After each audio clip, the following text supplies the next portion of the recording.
It's Creech, and today I have a kind of like a Cactus Jack or Frank. It's in the style of production. It's a Frank Dukes style thing. He does a lot of stuff with Drake, as you can see there. I'll just go ahead and play this first loop I made here.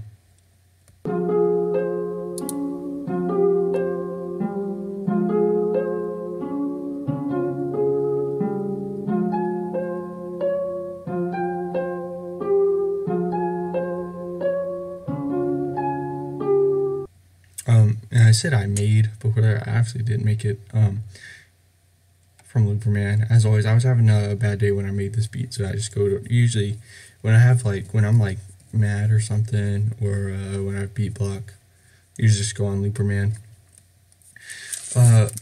So I normalized it. What that's going to do is, if I take that off, as you can see, it's really quiet. And obviously I'm not really sure where this comes from or whatever. And so it was really quiet. I was just working with it. I turned it up all the way in channel rack, turned it up in the mixer, and it still just wasn't that loud.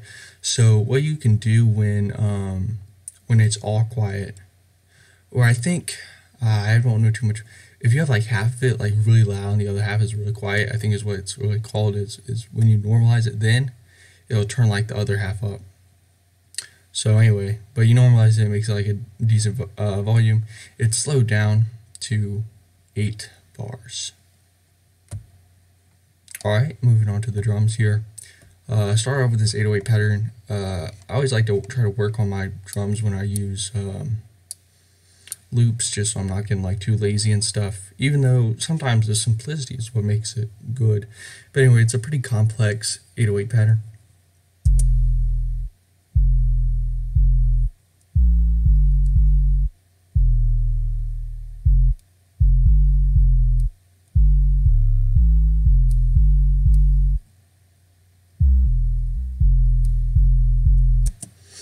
So when you're doing stuff like this, to avoid it sounding stupid, really you gotta pay attention to the sounds. You gotta, pitch it up and stuff. Listen to it with the loops and whatnot. And also, you've got to do this with your envelope so that it doesn't, essentially so that it doesn't bleed over from note to note. So just use these settings, and then also turn on the polyphony just for this end section here. I think it's the only place I use it at. Anyway, moving on, I add a snap. As you can see, it's kind of spaced out here. I kind of used, I don't know how to explain it, but the snare is, so then I have the snare like with it, I guess, and sometimes they're together, and then this one in the middle, it's just the snare, or this last part, sorry.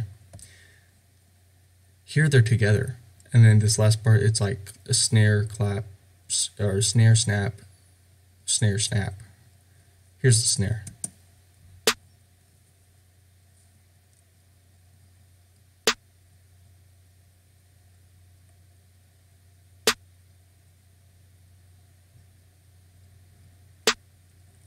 And it is kind of like a dry, snappy snare.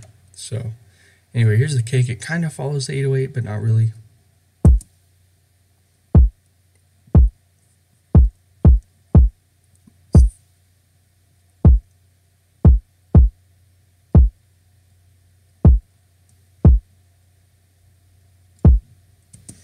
And lastly, I threw in the hi-hat. And this is, it might look kind of simple and standard, but it really adds the movement, as it's usually called. I don't know, it just kind of wraps everything together and makes it flow nicely. So here's the hi-hat pattern.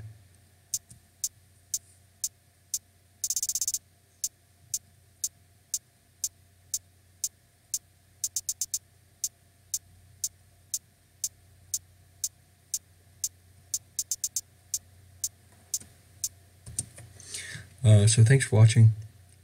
Once again, just one video a week for now, I guess. I might pick it up soon, but thanks for watching. Here's the final beat.